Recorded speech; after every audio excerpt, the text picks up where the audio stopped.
My name is Joe Wolter. I live in Aspermont, Texas. I'm married. I have 4 children, Jess, Emily, Ross, and Will. My wife's name is Jimmy. I start horses for people and train some horses to work a cow. I also do clinics around the country, and as well as at home. My clinics consist of colt starting, ranch roping, horsemanship, and cow working. I started doing the ranch roping clinics in, I think, about 1987, and it's been a lot of fun. I've enjoyed all of it. I'm kind of a blessed guy to be able to make a living at doing what I like to do. So, and hope it continues. I was born in Monterey, California, but when I was about 5 years old, my parents, we moved to Grass Valley, which is up in Northern California. It was about 100 miles from Reno. My dad drove heavy equipment, and there were 4 kids, or there are 4 kids, on 10 acres. And when I was real young, my dad had a ranching background, but due to economic reasons, he had to drive heavy equipment to support us. And one of the only vacations that we'd go on, we'd try to every year, was my folks would take us to the Cow Palace at San Francisco.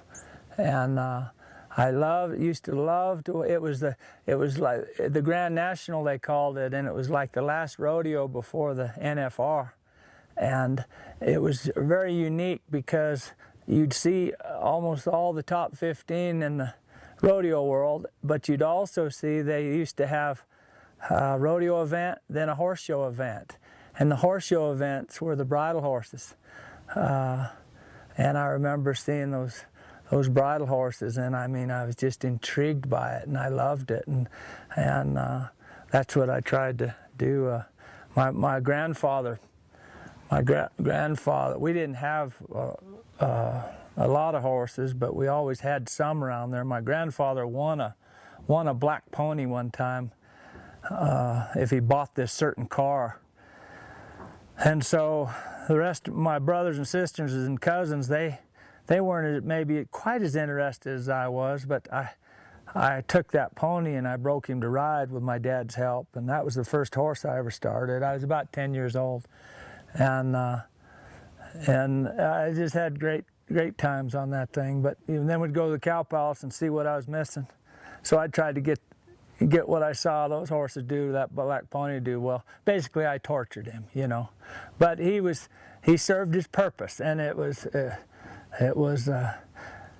good experience. I got a job cleaning stalls when I was 11 at a thoroughbred farm that lived right next door to our grammar school. And one of the perks of cleaning stalls was I got to ride. And so they were in the thoroughbred business, so some of those colts that didn't make it on the racetrack, they would jump. And so I learned to ride jumping horses, or tried to. And I did that all through high school. And my senior year in high school, when I graduated from high school, I got a job starting some horses on a ranch, and then that led to me going to Nevada.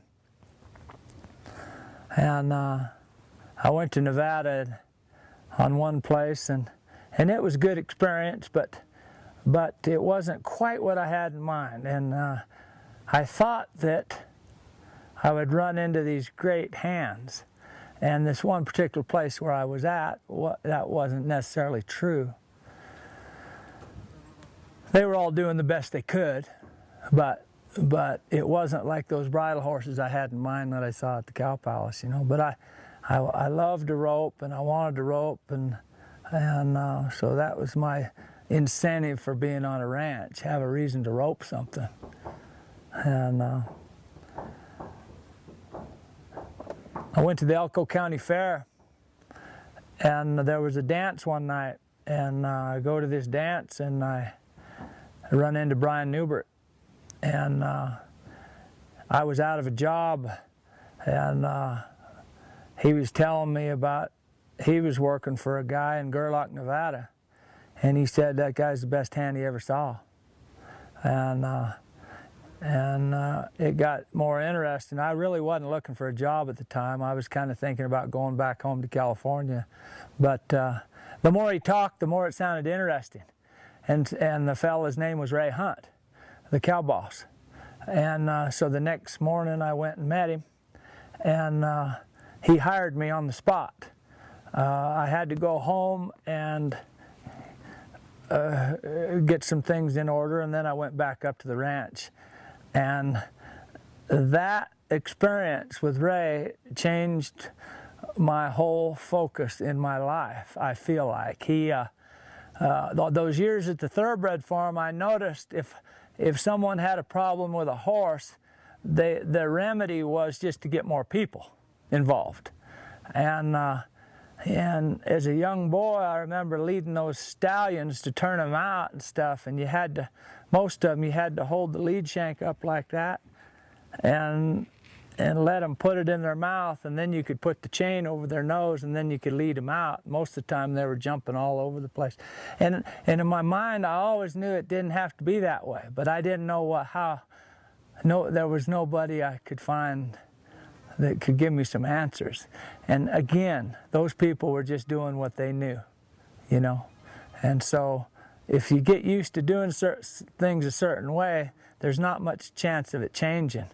But when I met Ray Hunt, that all changed. He was getting things done with horses that I just couldn't believe it. But it was an amazing time. And then he got me so interested. That ranch sold, and it was about then when Ray started doing the clinics full time, and I got to spend a couple more sessions with him in California, but he pretty much headed down the road doing the clinics, and that I was wanting more help. So I got hooked up with the Dorrances. I went to Cal Poly at San Luis Obispo for a short time and ran into Bill Dorrance's two boys, two of the three boys. And I went home with them one weekend and got to meet Bill. And one Sunday there we worked on our roping. And it just, you know, I just been blessed. I just think of, you know, of that phrase about being at the right place at the right time, it just happened.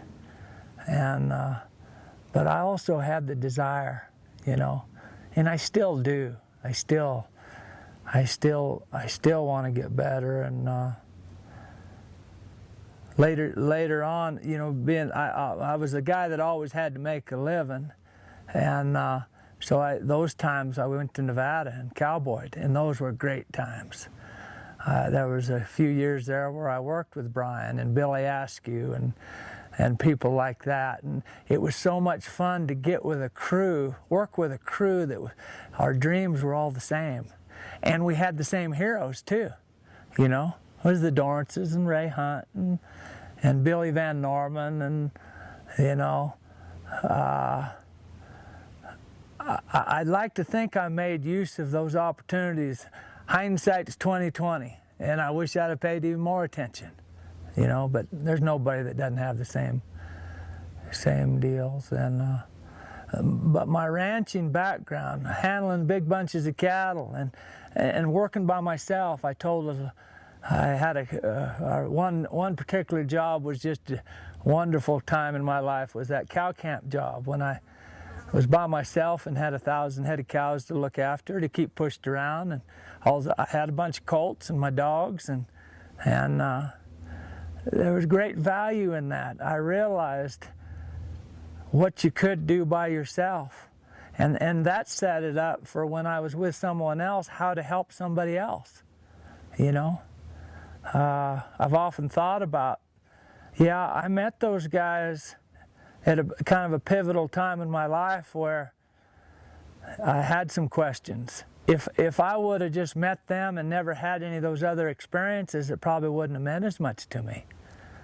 And so I try to incorporate that into helping people now. If I realize this, if they have the questions, that's good. Or if they're a little frustrated, oh, that's the first part of learning. Then they're looking for something else, you see. So with all the help those guys gave us, well, help, I should say, examples. Brian and myself and many other guys that maybe have achieved something, the desire came from inside them, you know. So, and that's how it is with everybody. So, it's been wonderful, just been wonderful.